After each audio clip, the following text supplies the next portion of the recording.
the one of the things I've always heard, I mean, there's like 1,000 stories about every type of musician, but like Tom Petty, when he recorded the song Refugee, they did 50 takes of that song in the studio. Live band. 50 takes in Sound City. I mean, that's just like, you gotta think. And we've all heard Refugee by Tom Petty. It's a good song, but if I had to do that 50 times in a fucking row, it will end with me hanging myself by my belt. There's no question about that. That's not a bash towards Tom Petty or the Heartbreakers. You guys are incredible. Legends. R.I.P. Tom Petty. But damn, 50 takes, baby. Whew. Whew. So how do you decide which take you want to use after that? Do you have to listen to all 50 of them?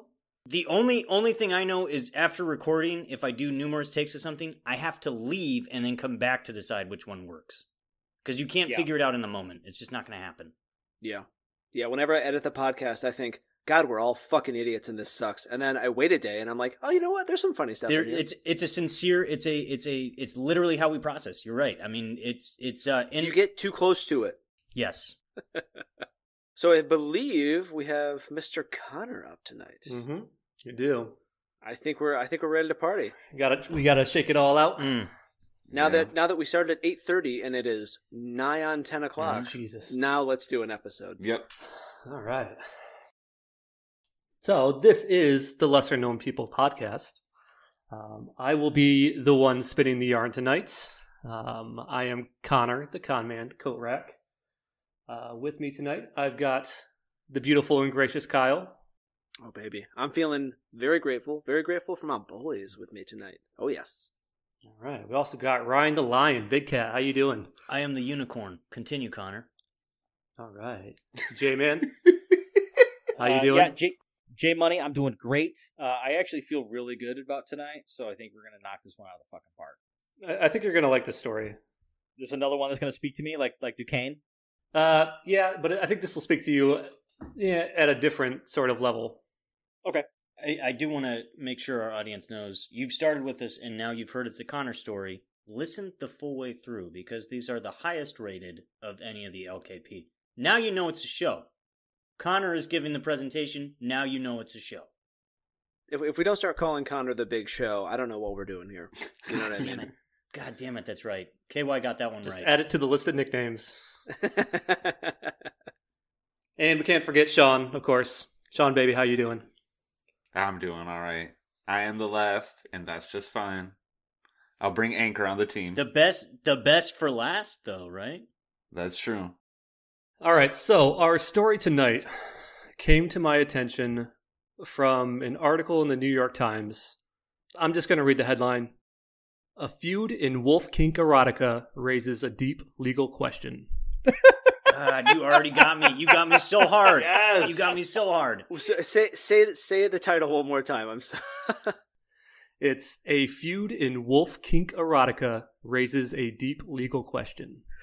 Guys, if you're not... Okay. I know there's laughing, but if you're not into Wolf Kink erotica, you know what I mean? Yeah. I'm a little bit concerned why Connor thinks this story is going to speak to me tonight. He knows about all those wolf dick. Wolf dick dildos. Yeah, Wolf Dick. Honestly, and that's our next sponsor is Wolf Dick Protein. If you're being a bitch, Wolf Dick Protein. That's right. Get your dick hard. I mean, this story revolves a lot around self-authorship, which is, why I think you would be so interested in this story. Okay. I will only promote 2 items on this podcast this evening. Wolf Dick Protein and J.A. Mason's writings. Those are the 2 items I'm going with this evening. There we go. Wonderful. And any future sponsors listening to this, just determining our advertising style, just look to Ryan. He's the number 1 marketing guy we got. He's top tier. I'm a marketing mastermind over here. Absolutely. I'm a marketing mastermind. Yeah. So just take your Casper mattresses, take your Stamps.com, and put them where the Wolf Dick Protein goes. Give me my pillow. If you're listening, guy, come here. You and I are on the same drugs, baby. Notice how Sean No, but laughed really, the hardest. your pillows are incredibly comfortable. Thank you for making my pillow. It was nice. I received one as a housewarming gift. It's pretty good, so thank you. Connor, man, tell me about Wolf Kink. Before we really get into the story, we need to talk about the Omegaverse. Omegaverse. Oh, hell yeah. What? And what the Omegaverse is it's like a subgenre of erotic fiction. Yes. So it's also called ABO for Alpha, Beta, Omega. Ooh, baby, get me hard. So, and I mean, feel free to stop me at any time and ask questions because Yeah, I'm already confused. there's a lot here. It's a subgenre of erotic fan fiction. It's built upon wolf-like behavior and societal hierarchies. So this is where you get the alphas, the betas, and omegas. They're sort of like a class within society. So I mean, you have your alphas, which is like your typical like alpha male type character, sort of like big, strong, does whatever the fuck they want. You have your betas, who are pretty much like the normal people, and they're pretty much relegated to being like side characters and stuff.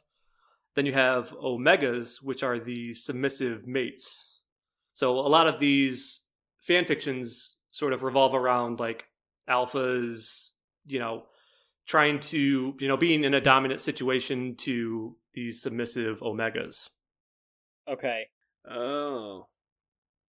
In our prison systems, they use the alpha, gamma, beta like profiling metric to look at prisoners. An alpha is someone who will always victimize someone. A beta is someone who will always be victimized. And the gamma is someone who won't be a victim and won't be a victimizer. I know, Whoa. Justin, I don't mean to launch on something sideways here, but we've spoken about this before. Gamma, they almost try to, at some point, just be self-sustaining. They're isolated from... Yeah, gammas just don't give a fuck. Like Okay. no one's fucking with me, and I'm not fucking with anybody else. Yeah, they will be a man is an island at this point, Right? Sort of thing. Okay. So should we change our name to the lesser-known Omega podcast? I don't know if that's... Because that's all of us. Definitely. Yeah, definitely. Oh my god, I'm submissive to all of my mates. Yeah. Absolutely. Sure. Someone honks at me in traffic, I pull over. I just let them go. Definitely. I don't want to And deal on with that it. note, Yep. if you don't want to be an omega, wolf dick protein. Wolf dick protein. Don't be a bitch. That's how Justin got so strong, is all that wolf dick protein. Yeah, I drink so many wolf dicks. Would you give me your bifurcated penises? So there's a lot of tropes that happen in these fan fictions. There's rutting and heat cycles. So alphas rut, Ooh. which is, they have like higher testosterone levels. The omegas have heat cycles. It's based upon like the wolf-like mating behavior and like just their like biological need to recreate. And like that's what it's all based off of. The stories involve a lot of pheromonal attraction. So like an alpha will get the scent of an omega and then like go wild. There's scent marking, claiming bites, and imprinting. So an alpha would bite an omega to like claim them as like a mate. And then like all the other alphas know that like they're off limits. That is how my wife got me in the bar. She bit me. Yeah. That's true. Yeah. Oh that my is God. that is actually how you got married. Yeah, definitely. And then she definitely bit me at the wedding. What the fuck? Yeah, she bit you at the wedding. We were there. We Yeah. saw it. Yeah. God, she took a big old bite out of you. Yeah, she bit my face. Honestly, for her to stop, I threw a can at her. Yeah. That's how I got her to stop. You didn't even hit her. It was just the loud noise of the can hitting the ground. It was the loud Yeah. noise. Yeah, it was the loud noise, and then Sean just going shh, shh, shh with his hands up, and that's how we got her to run away. But that's marriage. You rattle the 2-liter bottle full of pennies, and it gets her to go away. Yeah, I usually just bang together 2 tin trash can lids, and that usually kind of settles her down a little bit. Spritzer with the spray bottle. Yep, the spray bottle. Stop it. No. Okay, we'll have sex, I guess.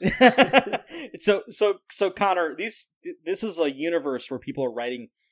So what you're explaining is a universe where people are writing stories, and about alphas who are super dominant, omegas who are super submissive, and then betas in between. Right. I mean, they're pretty much like bystanders in this. They're just kind of there to like advance plots when they need to. So this is like straight up fan fiction. Is it fan fiction? So when I think of fan fiction, I think of someone, like a lot of times people take like the Harry Potter universe and they write a side story about it. Is that what we're talking about? Yeah. Okay. So, one other trope that I didn't mention is something called knotting. Okay. Oh. So, I just have to put this as scientifically as possible. So, it's a characteristic of canine reproduction. Oh, I know what this is. Yeah. So, where the penile tissues in the male will swell right before ejaculation, and it causes the mating pair to be like locked and tied together to like increase chances of insemination. That's when you get that hose out. Mhm. Yeah. Is that not something that happens with humans? Asking for a friend. It happens in these stories. I'll put it that way. Okay. Dude, so my ex-girlfriend's like dash hound was not fixed, and he was like mating with a female dash hound. That happened to him, and I felt so bad for him because the female is clearly in kind of a more dominant position because only 2 of his legs are on the ground. All of her legs are on the ground. So this little dog takes off, and he is being drugged through the house by his dick. Oh God. Run yo dick, motherfucker. Yeah, dude. You know that's the thing. That's the ultimate. You pay the price for where you put your dick. He definitely did. Now hang on, is that the next LKP T-shirt? You pay the price for where you put your dick. Yeah, yep. I think that's true. Yeah, pay the price where you put your dick. I'm getting that put on a hat. Justin, you should get it tattooed on your neck. I should, yeah. That's a price I've paid a number of times. All right, Connor, we detracted from your story. Yeah, so a lot of these situations, these sexual situations, revolve around what they call dubcon or non-con in the community, which stands for dubious consent or non-consent. And it should be noted that it's not always a male alpha and a female omega. There can be female alphas, but they have retractable clitori. Ooh. Goes in, goes out. Wait a minute. This is every fantasy anyone's ever had of dating a female bodybuilder. Yeah. Is that what we're describing? Yep, exactly. Or she can just pick you up and throw you down and break you in half. I feel like Ryan is describing something very personal right now. It's very personal. He's ready. He wants it. I'm right there with Ryan. As a guy that goes to the gym a lot, I like a buff chick. I don't care. It's cool. That's cool to me. I feel like it's that whole argument of like, well, women are like, oh, I don't want to work out and get big, and I'm like, I want to be like, dude, somebody's into it, so don't worry. There's always going to be someone that finds Somebody you is attractive. way into it, so don't worry about it. You'll be fine. Not to shame anyone, but it's fucking weird. We would never kink shame. No. To our listeners, please get turned on by whatever you want. Yeah. That's so cool. Also, if you crush fruit, can you please eat it? Just eat it. Yeah, just Just eat eat it. eat the fruit Yep. after you crush it. Yep. That's fresh fruit. You can, yeah. Yeah, don't be wasteful. Those are vitamins. Vitamins. And I just want to revise something. Get turned on by anything that's legal. Yes, always. Let's stay away from the illegal. Yes, what we like on LKP is dubious consent. Yeah.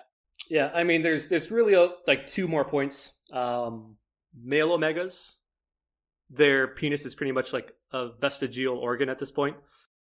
Okay. Yeah.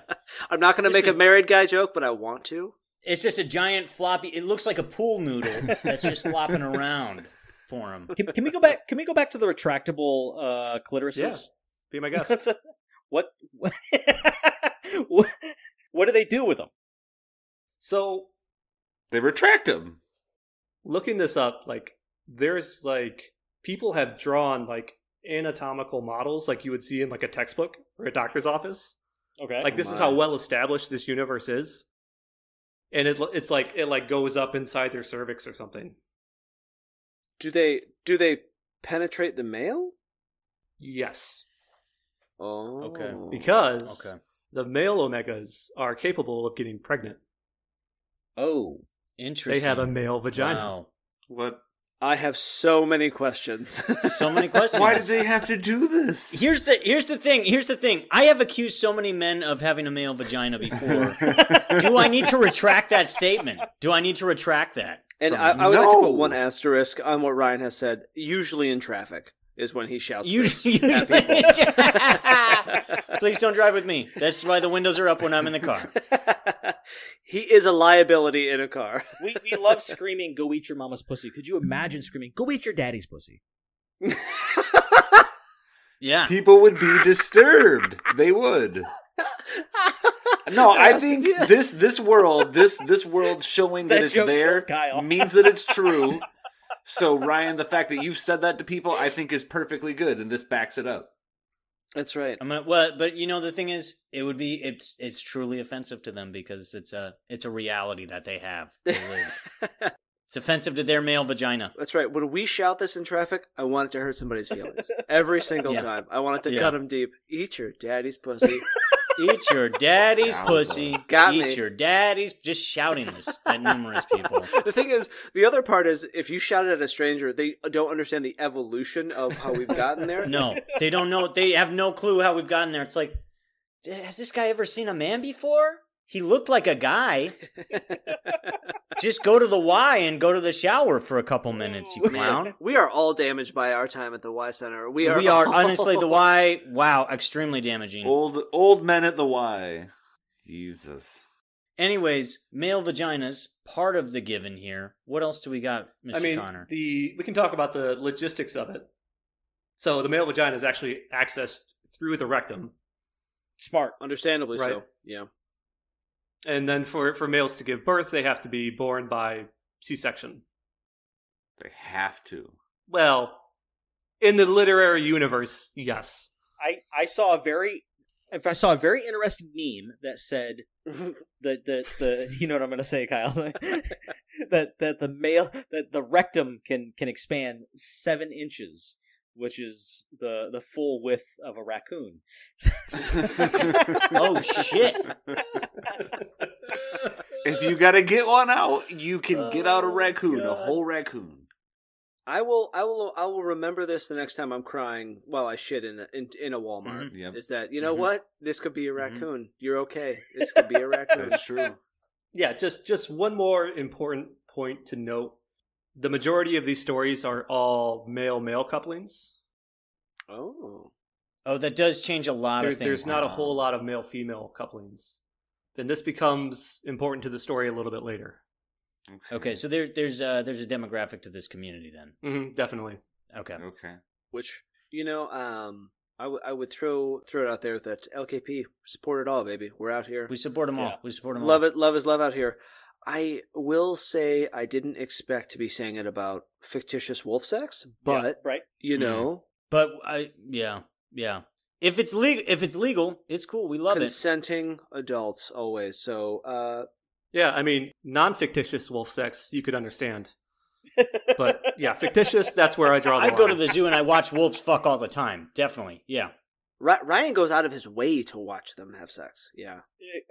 Con man, the male wolf on male wolf thing, is that like a dominance thing, like a dominance fetish or something like that? Yeah, I mean, it's always between like an alpha and an omega. Okay. So like there's like sort of these like classes within their society in these stories, and it's always an alpha mating with an omega. Close friend of ours told me a thing. He's a gay man, something he's into. So I don't. Maybe we have to cut this whole thing. That's fine. But he's a black man and he's gay, and he said there's something. He said there's something sexy about a racist white guy that just wants to have sex with me. And he's like, I love that power shift. All right, Connor, we've detracted so far from your story. We're not even into the meat of this thing yet. So we're actually going to get into the lesser known people part of the story now. So one of these authors that writes these fan fictions, her name is Addison Kane. That's her pen name.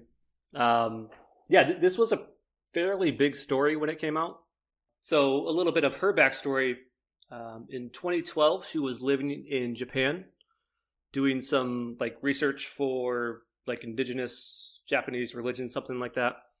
And Japan is notoriously hard for foreigners to integrate into. So more or less, she had like a lot of free time on her hands because she wasn't she couldn't really like go out and interact with people and things like that. So she discovers fan fiction online, most notably fan fiction set in the universe of Christopher Nolan's The Dark Knight trilogy. Yes. I don't even know why or how, but yes. Yes. Oh, and full disclosure, this sounds amazing. The only fan fiction success I know of is the one we all know of, which was obviously the 50 Shades of Grey, which was based off the Twilight series. That's the only one that I know of that's been like a huge, huge hit. That's actually the first time I heard of fan fiction. I was working at Narns and Boble. Narns and Boble. So, Narns and Boble. So she gets to a point where she's reading so much of it, she begins writing her own, mostly with Bane as this sort of sexy anti-hero type character. Well, he's Tom Hardy, right? Yeah, Am I right, guys? I'd let Tom Hardy take me to the bathroom. Oh, definitely. I don't know what that What, means. the bathroom? Yeah, I don't know oh what that my means. goodness. That's just the first thing that came to my head. Very forward. That's very forward. Tom Hardy and I would have such hot short guy sex. Oh, God. man. Is this me and Tom Hardy at the urinal? He's like, hey, you're Tom Hardy? Yeah. Cool. Nice dick. Can I touch it? Remember in Bronson when everybody saw your dick? Nice dick. Yeah. And just keep in mind, this is all set in the Omegaverse universe. Oh, okay, yeah. So it's complete with all the wolf sex and... So hang on, though. Is it, in this particular thing, Bane is a wolf set in the wolf-verse of this, right? Well, so they're not necessarily wolves. They just have wolf-like behaviors and like wolf-like sex. I was imagining like, all this cartoon wolf shit going on. Dude, in the background. it's people with wolf sex. I wish you were fucking listening, KY. That's my Do you know biggest what problem. I mean? I don't listen. You don't listen. You don't listen. I haven't You don't been listening. A Bane who enjoys wolf sex. Right. So she finds a lot of success on these like fan fiction sites, and like a lot of people read them. So I actually try to find this story. You just ended up jacking off over and over again. That was the hardest part about researching this story. I had to stop so often just to like rub one out and get it out. Oh God!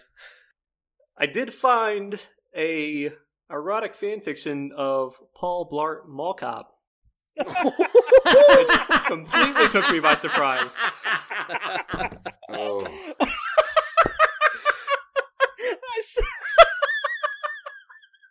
He's a genius. He's a comedic genius. But I think I speak for the group when I say this is a very small population reading this fan fiction. Correct? Unwatchable. Because quite frankly, the film was almost unwatchable. To my remembrance. Really sticking it with them. And I saw it on Saturday when I had food poisoning. So it couldn't have been much better for anyone else. No. It's the same experience for everyone else. You got the shits just watching it. I got the you do get the shits. All right, Kevin James having sex. Cool. All right, no one wants to see that. Yeah, we need to move on. So that story basically doesn't exist anymore online from the 5 minutes I took searching for it. So in 2016, she finds a publisher and begins publishing these novels for sale. And the reason why you can't find these online anymore is she basically just repurposed all of her old fan fiction. And she did the same thing that E.L. James did with 50 Shades of Grey, where they call it filing off the serial numbers, where they take like an old work, just change the characters' names, and then publish it under that. Oh, okay. Oh, interesting. Yeah. Because I do know she was in E.L. James was in a bit of legal trouble for a while, and then she received like $25 million pre-writing her next book. So she's fine. I didn't feel too bad. Yeah. She's okay. She's okay. She's doing fine.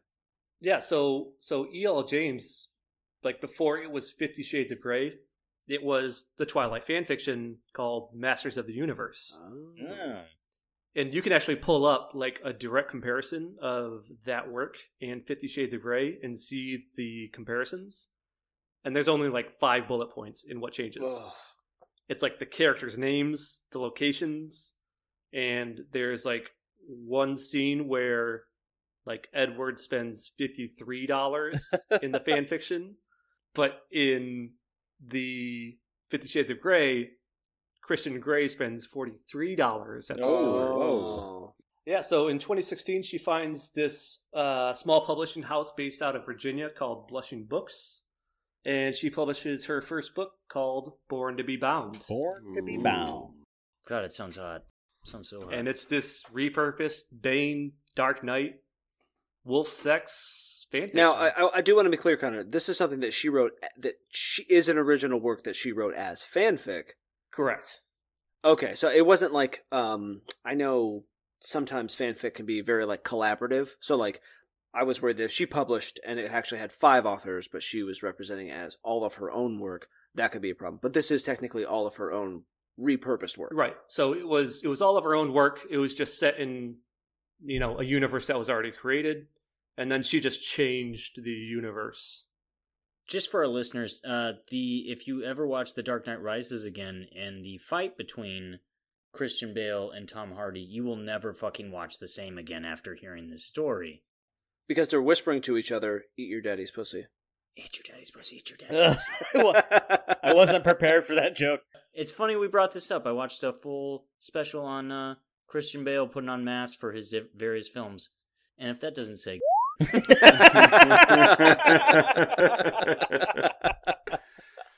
I probably gotta cut that. He is a lesbian, damn it. I could beep it out. We'll beep it out. It'll be good. All right, Connor, once again, we're off track.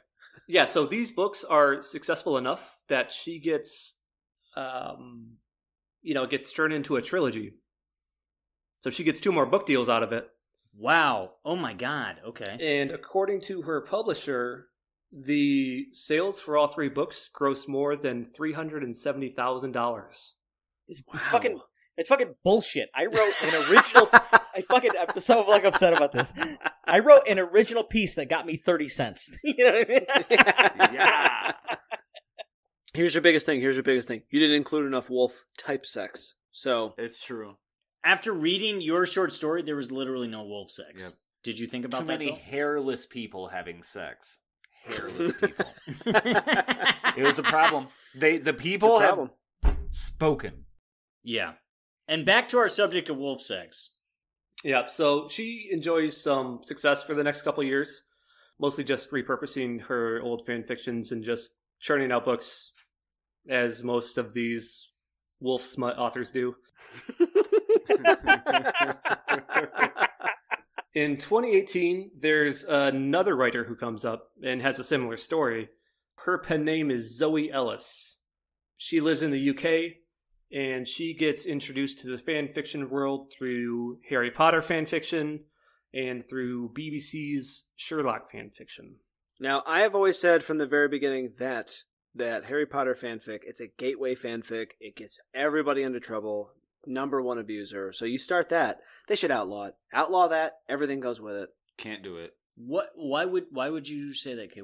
What is your connection with the Harry Potter fanfic? He's had some rough times. My biggest issue is that they won't focus on Hagrid. And I keep pushing out my Hagrid stories, and everyone keeps dumping it down. I keep them very PG, and people are still like, no, why isn't there more fucking? Why isn't there more wolf fucking? And I have to just rewrite, and it's a pain. Justin knows what I'm talking about. It's a lot of wizard fucking.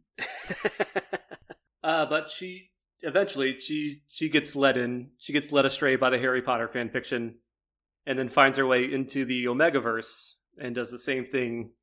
And she actually starts her own series, the Myth of Omega trilogy.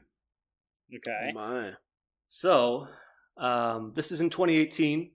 Addison Kane and her publisher learn of these works, and they, basically think that they are infringing on Addison Kane's copyright, and they file these DMCA takedown notices to take down Zoe Ellis's work. So, a woman who's got her claim to fame on infringing upon copyright laws is upset that someone else is infringing upon her copyright. Correct. Okay. Just want to clear that up. Mm-hmm. So to get into what a DMCA notice is, so DMCA is the Digital Millennium Copyright Act. It was passed in 98, and it's really introduced as a way to limit the liability of a website that's hosting content. So in the early days of the internet, there wasn't a whole lot of, user-generated material. So if something was hosted on a website, like the webmaster or the person hosting the website put it there.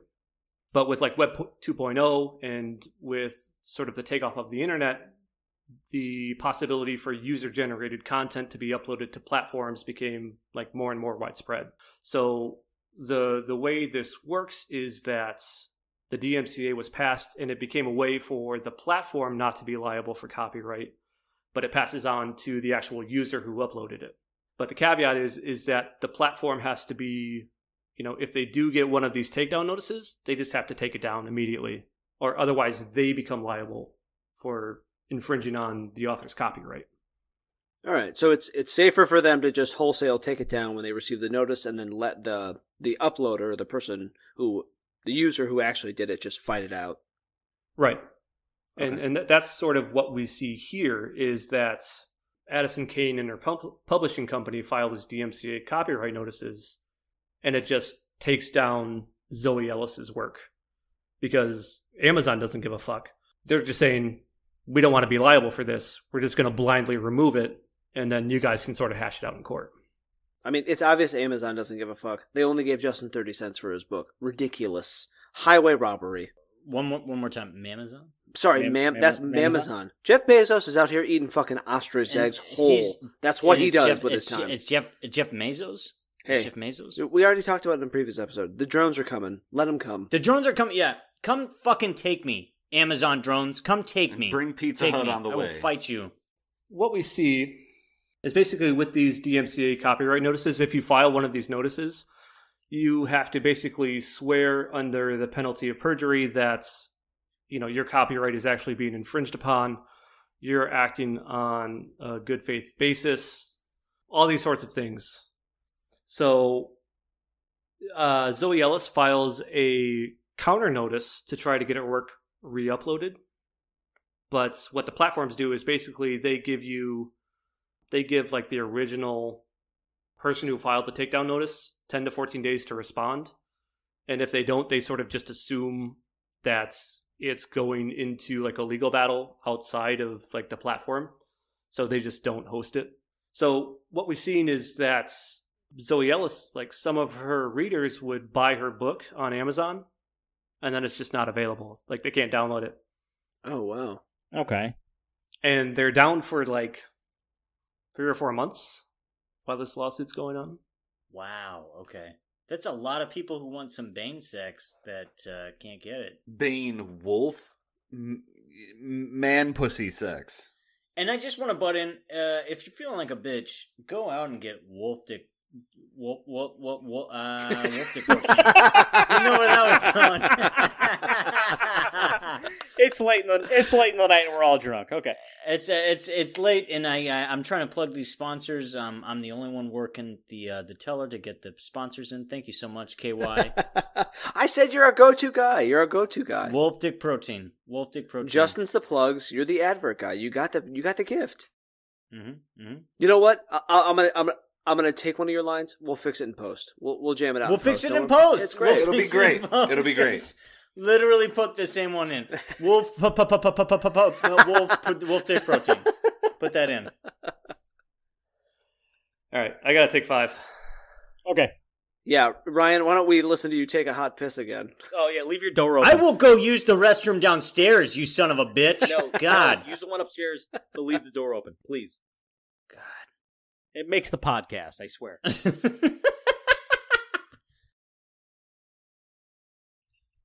Definitely. Very cool. That's honestly where we need to pick up this recording, is I pooped. Yep. And remember, it could have been a raccoon. Connor, where we at, baby? Yeah, so Reel us in. Addison Kane filed DMCA takedown notices against Zoe Ellis's work. And this wasn't actually the first time that Kane and her publisher, Blushing Books, had done this. So there's a story about how there was an author that's known as the Dragon's Maiden was publishing similar stories within the Omegaverse. And Addison Kane And her publisher filed these takedown notices to take her work down and basically drummed up support amongst their followers, like on Facebook and on her blog and stuff like that. And the author, the Dragon's Maiden, had said that she had received like death threats, like all sorts of online harassment to take her books down. So she basically just gave up and said, it's not worth it. I'm just going to take my work down. Right. Yeah. I'm confused. So she's suing these people, this Addison Kane person, because the work is similar or it's the same? Or is she truly repurposing her work, or is she just publishing similar work in the same universe? So that's what it is. It's similar work set in, not even like the same universe. It's just the same genre. But what Addison Kane is doing is, there doesn't need to be a lawsuit to file these notices. All you're doing is sending like a legal document to these platforms, and they don't know. They don't know whether or not it's copyrighted. They can't possibly process all of these and do the analysis on whether or not it's copyrighted or not, or if they're actually infringing on their rights. So they just take it down. Right, just take it down. That's the action. They just take it down, and then but the two parties actually involved are saying basically somebody came there first, our person we're talking about, and then I can't remember her fucking name to save my life. Addison Kane. So Addison Kane's the original, and then the new person is who? Zoe Ellis. Zoe Ellis. So, they're alleging, it's the same work, similar work, and whoever came first is obviously kind of pushing these newcomers out. But I guess I don't understand. But it's a confusing thing. I know, like, when I was self-publishing, one of the things that I really toiled over was, like, whether or not to copyright my work. And a lot of, like, just reading forums and going through that process, that what I got to was, like, if you're self-publishing, there really isn't a reason to copyright any of your work, because if you're not mainstream, big-scale publishing your writings, you're kind of just wasting your money. Especially if it's a truly original work, you don't really have to worry about it. And then once you publish something, like once something's been written and published and out there, there's a record of it. So if someone comes around and steals your story and writes on top of it, you can go and like, well, I published this in 2018. You published this in 2022. Clearly mine came first. Whether or not yours is copyrighted, it doesn't matter. Yours is copyrighted 4 years after the fact.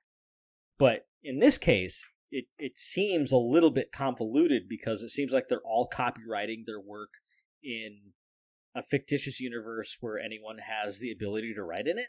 Right, exactly. And that's what this really boils down to. So Ellis and her publisher actually sue Addison Kane for filing invalid DMCA takedown notices, online harassment, defamation, like this whole suite of like charges that they brought against them in this lawsuit. So this goes to the U.S. federal court in Oklahoma, and oh snap, big time Oklahoma. If you go to Oklahoma with the case, you're fucked. That's right. That's what's going on. Yeah. So apparently it happens in Oklahoma because this is where like Kane's digital distributor is located. Oh, okay. So it's domain policy. If anyone knows anything about Oklahoma, that's the technology mecca of the world. I was just about to say, there's Palo Alto, and then there is Tulsa, Oklahoma. You are ready to rock and roll, yep, baby. You're there. I mean, with just celebrities like Tiger Kings and all these moguls, these tech moguls, Oklahoma's on the map. Tech moguls. Oklahoma is they're big. Oh yeah, they're big.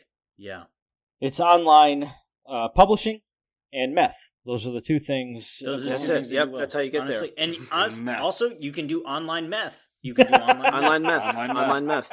Yep. Commonly called Zoom.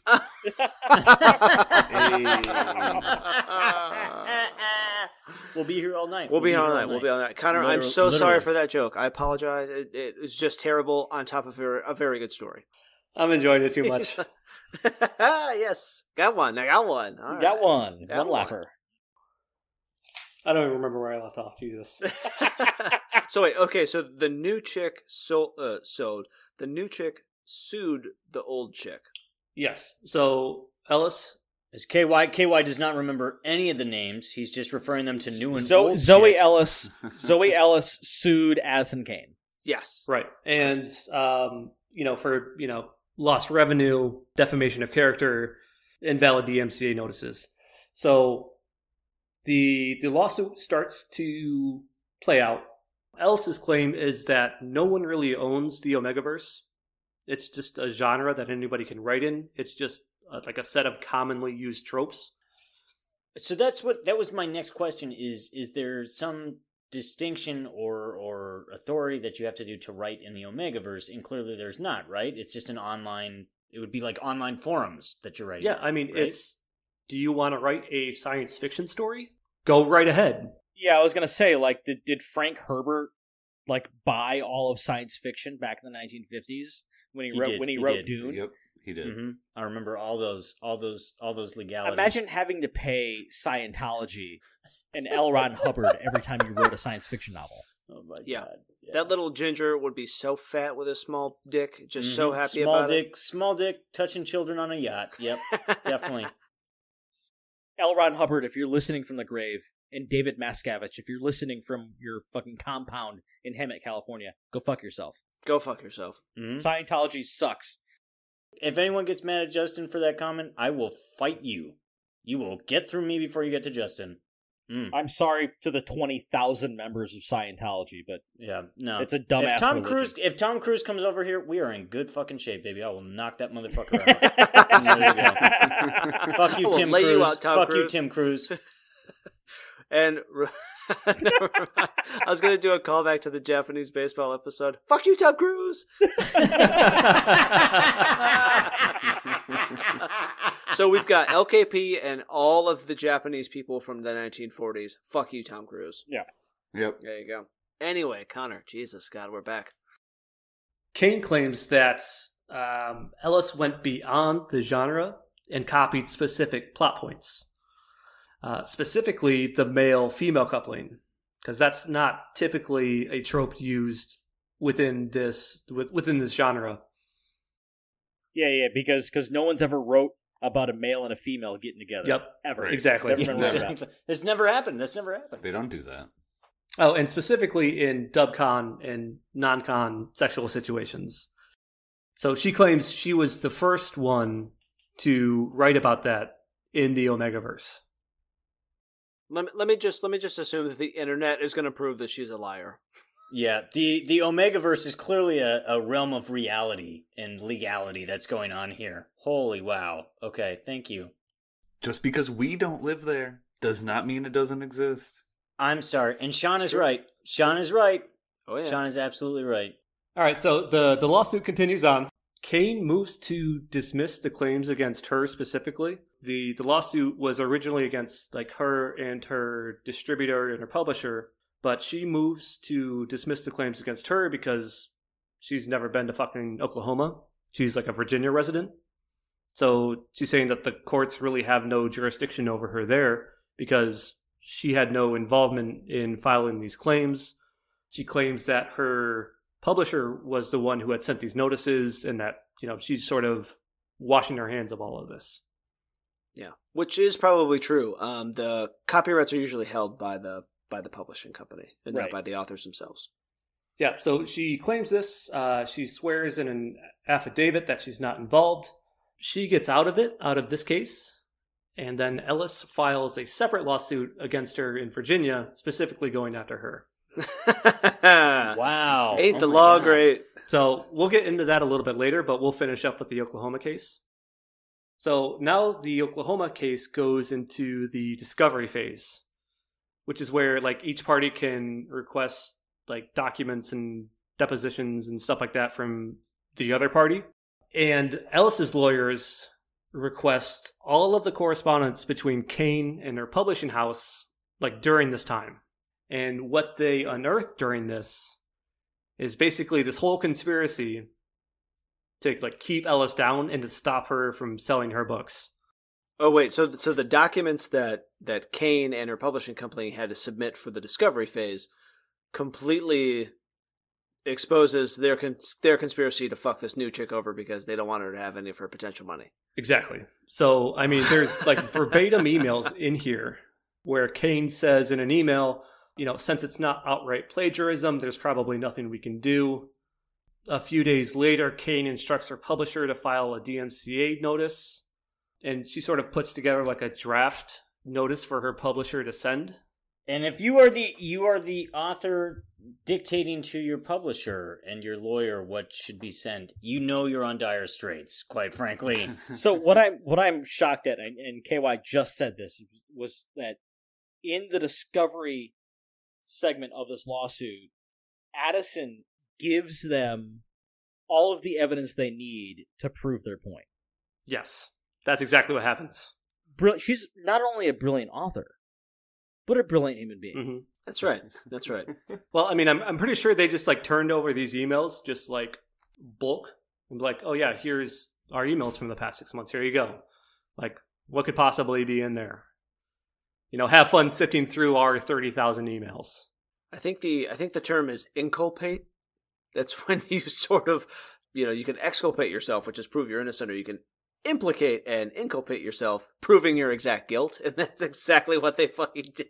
Were they just betting on like the lawyer isn't gonna spend the 12 hours necessary to sift through all these emails, sift through fan fiction, wolf sex fan fiction of Bane to write this email, and like the boring corporate, like super boring side of that, of like, well, when do you want to hit the release date? Well, this wolf fucking book's coming out on this date. Well, this other wolf fucking book's coming out on this date.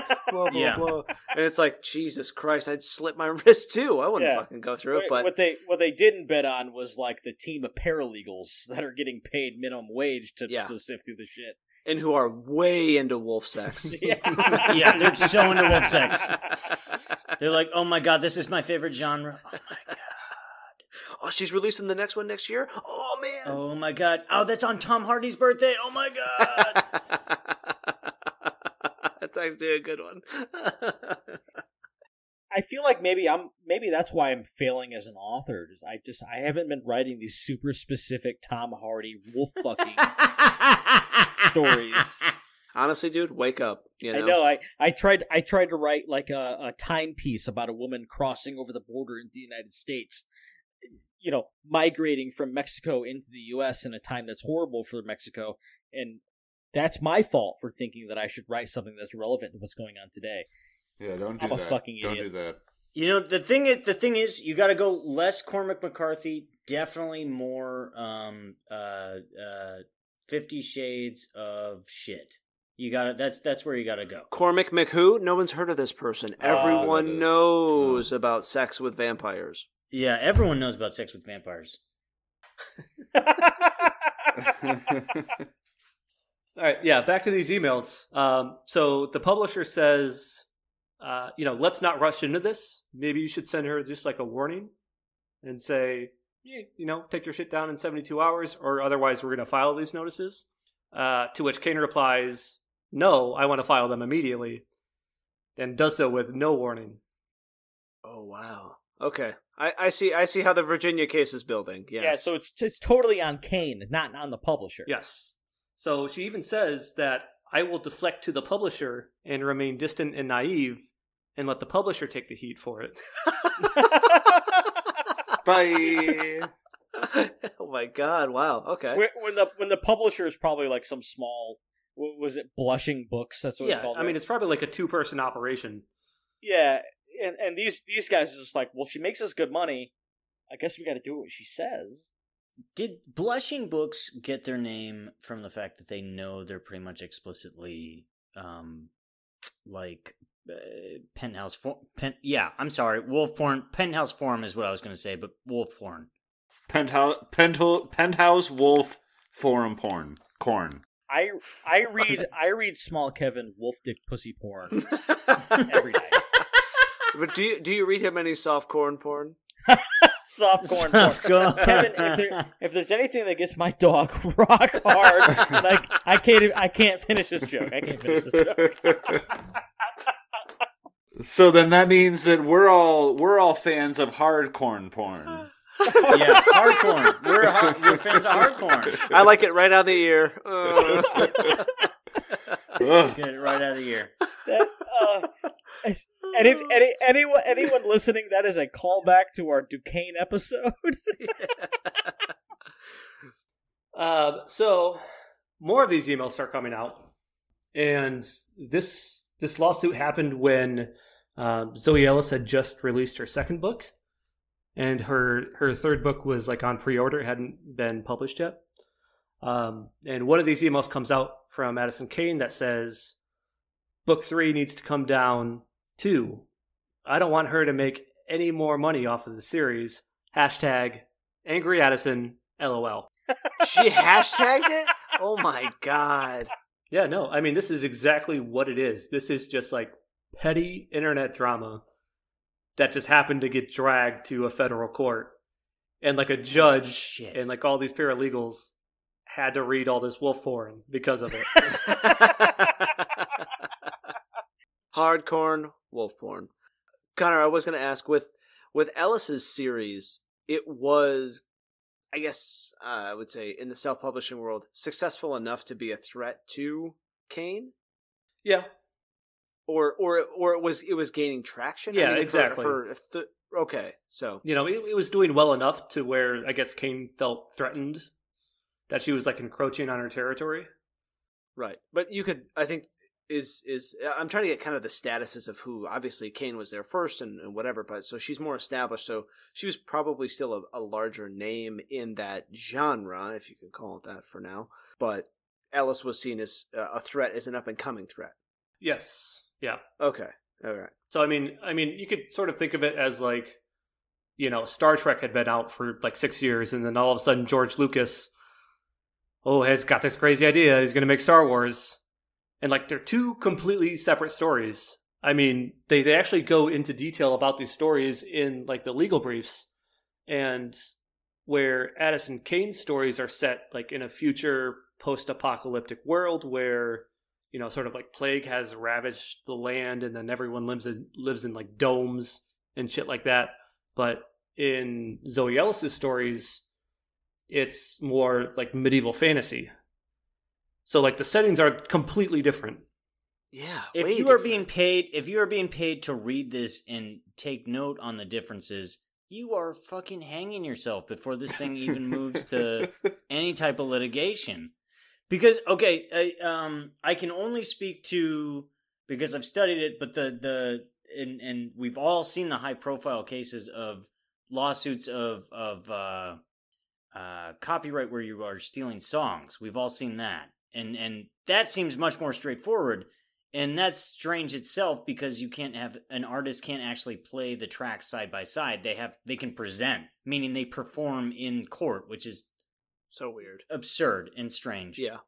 But having to read through all of this stuff of, these are domes and they're not actual villages, so that's one huge difference that's going on. So a small plug, if you guys want more copyright fun laws when it comes to music, check out our David Ritz episode presented by Mr. Big Cat. Oh my god. He's so good to me. He's so good to me. This whole thing is like really strange to me that Addison Kane would even consider filing lawsuits against Zoe Ellis, because Patricia Briggs is an American author who writes about Native American folklore, and it's usually this like romantic thing, and she's been writing since the 90s, and that her stories revolve around like werewolves and shapeshifters and things like that, and there's a lot of these elements, and Patricia Briggs writes in this era. I just looked it up as we were talking about it because we were talking about all these things. It reminded me of these Patricia Briggs novels that I've come across, and she actually writes in this Alpha Omega universe. But she's been writing since the fucking 90s. And Patricia Briggs did not get popular until after Stephanie Meyer's books came out. So Twilight and all those. Patricia Briggs has been around for a much longer time than Stephanie Meyer. Stephanie Meyer came out and started writing books. Then all of a sudden, because that genre became very popular, Patricia Briggs became very popular also.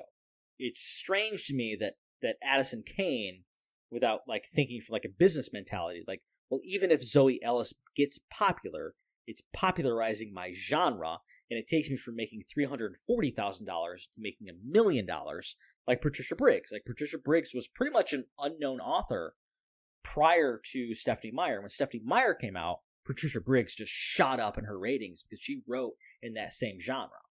Sorry, I went off on a weird tangent. No, it's a great point, because that's essentially what Walt Disney did. He took all of these, fairy tales and like folk stories, turned them into something else, and then copyrighted them. And now like Cinderella, Snow White, all these like old stories are now copyrighted by Disney. Yeah. Disney pretty much stole the Grimm's brothers' tales and then made them cartoons. Yeah, and now like if you want to tell that story, you can't, because it's copyrighted by Disney. Right. Disney. Copyrighted by Disney. Anyway, Mr. Connor. So we're still in the Oklahoma case. Now their lawyers are armed with those emails. I mean, this never really like goes to trial or before a judge, just because in the discovery phase, they found out they were fucking lying. And so Ellis's lawyers basically say that Kane perjured herself, like on this affidavit, swearing that she wasn't involved when she actually was. She should be found guilty of civil contempt. Ooh, there you go. Welcome to jail. So 3 days later, the case settles. Weird. Magic. Shocking. And I mean, like at this point, it's a slam dunk case. Like they have all the evidence. Like Kane's lawyers offer a complete settlement. There's no monetary damages awarded, but they basically say that the DMCA notices were in fact invalid. There was no copyright infringement, no plagiarism, and it's really just a symbolic victory for Zoe Ellis. But there's still this lawsuit in Virginia where they're going after Kane, so they're thinking we'll get our damages there. Right. Yeah. Yeah, I mean, typically they would go after some form of damages, even to pay their lawyer, the lawyer fees or whatever it is. So they were probably betting on, especially what they found in the emails, they would probably hit some pay dirt on the other side. Right. So with the Virginia case, it gets a little weird here. So like, unlike these wolf porn stories, there's no real climax here. So Zoe Ellis's publishing company goes bankrupt at this time because she's basically self-published. She has like her own publishing company. And since her books have been off the market for like 3 or 4 months, she's not getting like any revenue stream coming in. Right. Yeah. So her publishing company goes under. They have to liquidate all their assets. They have to fire their lawyers. And due to like a UK law that they can't hire new lawyers if they're going bankrupt. Well, okay, that does make sense. So the lawsuit kind of fizzles out, and Kane technically wins the lawsuit based on lack of prosecution. Wow. Yeah, because her lawyers got fired, and they're Right. like, we're not going to pursue this anymore. So Zoe Ellis couldn't defend herself without the publishing company behind her. Well, so Zoe Ellis was the one suing Kane. So Kane was the one defending herself. So they were just no longer pursuing the damages that Kane had caused. Okay. Wow. Oh, shit. Okay. Yeah, and that's it. That brings us up to present day. Wow. Interesting. What's going on today? Like, is there like new changes, developments, things to look out for? No, I mean, since the Oklahoma case ruled that those DMCA notices were invalid, Zoe Ellis's work went back on Amazon. She was able to resell them. She actually has like that Myth of Omega series is now a 9-part series. Ooh, baby, cranking them. She's written a lot of books about wolf porn for sure. I really gotta. If I want to sell books, I really gotta break into this wolf porn market. Yeah, you really do. Instead of writing books that make sense and people enjoy, you gotta write wolf porn books. Yeah, don't be an idiot. Write some wolf porn, dude. Come on. Yeah, come on, man. Come on. Yeah, and I mean, I think she's doing all right.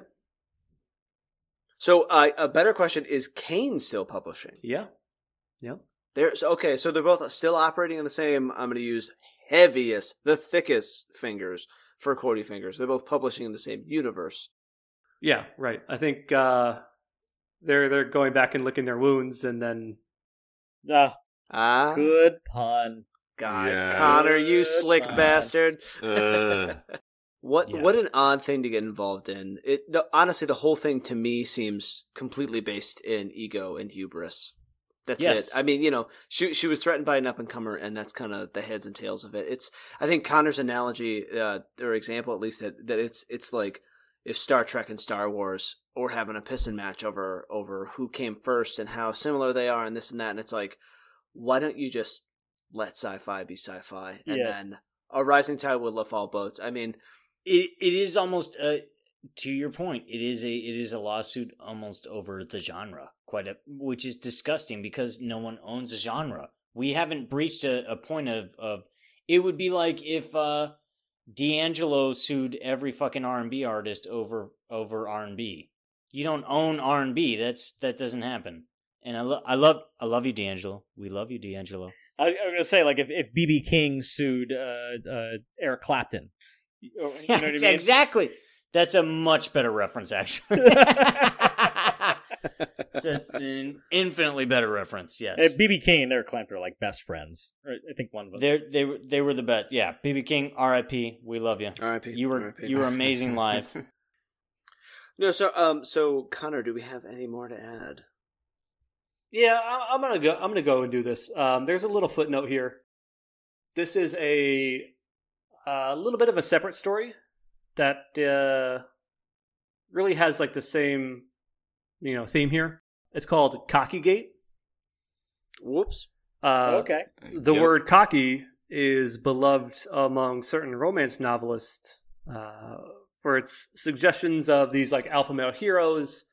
It was first published by these authors Penelope Ward and Vi Keelan in their book Cocky Bastard in 2015.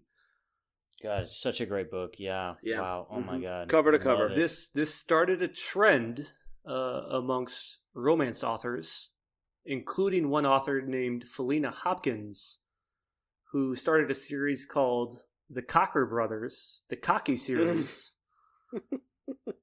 It focuses on a set of brothers, and they're it devolves into a whole bunch of different books and job titles. So, Cocky Heart Surgeon, Cocky Cowboy, Cocky Senator, etc., etc.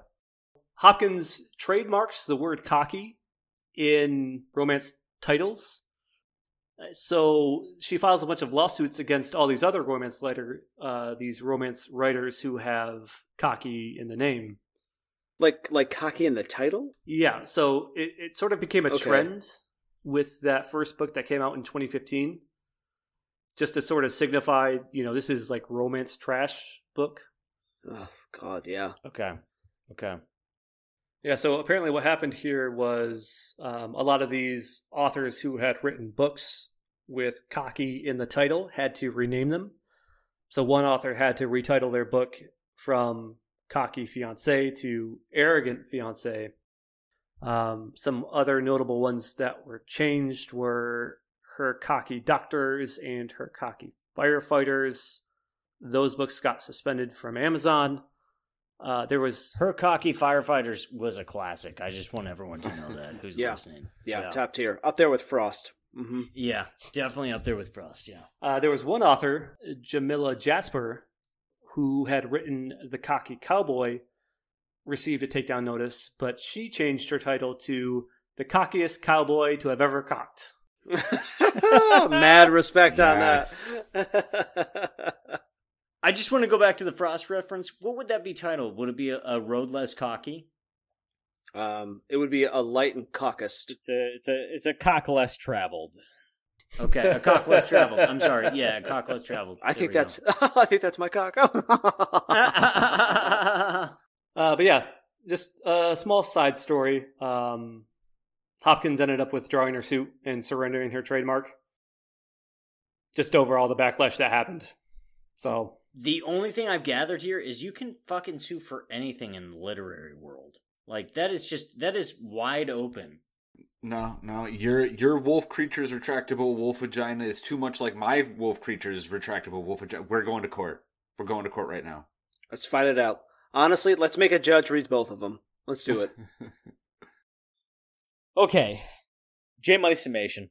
So what we have is Addison Crane was publishing in the world of the Alpha Omega universe, which is essentially wolf on wolf action. She was originally a fan fiction author that got led into this wolf butt pussy genre, and she made somehow a much more substantial amount of money than I ever did publishing real novels. I love it. So much shade. Just be like, this bitch right I'm here. so butthurt about that, dude. I'm so fucking butthurt about that. Anyways, so she made in the ballpark of $340,000 writing about some bullshit. And then some other chick comes around, Zoe Ellis, who writes kind of in the ballpark of the same thing. And then Madison comes out with hashtag, what is it? Angry Addison, and sues this woman over writing in the same completely fucking obnoxiously obscure genre that, correct me if I'm wrong, Conman, that Addison Crane kind of stole from someone else in the first fucking place. Yeah, I mean it's existed for decades, maybe years. Like it's as old as the internet. Yeah, I know. Like when the internet first came out in '96, that's the first thing I thought of. I was like, you know what, wolf butt pussy. That's the thing that's what the internet needs. That's first, number one. So Addison Crane files these lawsuits and not cease and desist. What are they called? They're DMCA takedown notices. DMC takedown notices against Zoe Ellis. And for at least a couple months, Zoe Ellis can't sell any of her books. Her publishers are just like, yeah, okay. Plagiarism, copyright infringement, we have to take them down. And then in order, more legal action goes on. It's kind of convoluted. More legal action goes down, and Addison Crane, which I thought was a stroke of brilliance, produces all of these emails for discovery, which actually kind of purge her in her initial claim that her publisher was the responsible for the actions, not her, when in fact that wasn't true. Am I correct so far? Yeah. I do have a question. Is it Kane or Crane? It's Kane. Kane. Well, was I saying Crane? Yeah, I think you slipped in like a Madison there too, but I thought it was just hilarious. You guys got to stop making me do the summations, okay? When we did Japanese baseball, there's no fucking way I could have followed that story. Dude, that was so good. I thought that J Money was so ahead of the curve, knowing who this Addison person is that he was doing a quick copyright. Hey, she can't sue us if the name's wrong, so fuck it. No, I just got it fucked up. Yeah, I thought this was a Disney situation. This is classic Disney. I can't. The thing that pops up in the corner of my fucking computer every day, John McAfee, I can never say his fucking name right either. McAfee. McAfee. Mookie. Okay, so summation continues. The summation continues here, where I run out of steam. And I didn't write anything down, so I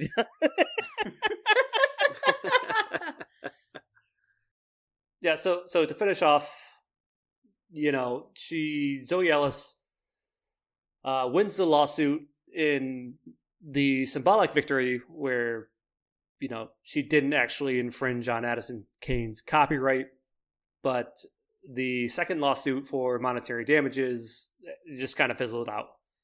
And to this day, they're both publishing these books separately and probably making more money than we could ever imagine off of them. I think that we stumbled across like a very concrete, like our own personality genre here at the LKP podcast. If you like our podcast, find us at LessThanThePeople.com. Find us on Less Than People Podcast on Facebook, Less Than People Podcast on Instagram, Less Than People Podcast on Twitter. You can find us on Podbay, Spotify, iTunes, Pocket Cast, all the casts. Everywhere you can find a podcast, you will find us. Drop us a line. Send us an idea that you want us to do a topic on, and we will totally do it, and we'll give you a shout-out when we do it. Yeah, turn this shit off. Turn this shit off. We're done recording for the night. God, I gotta pee so bad.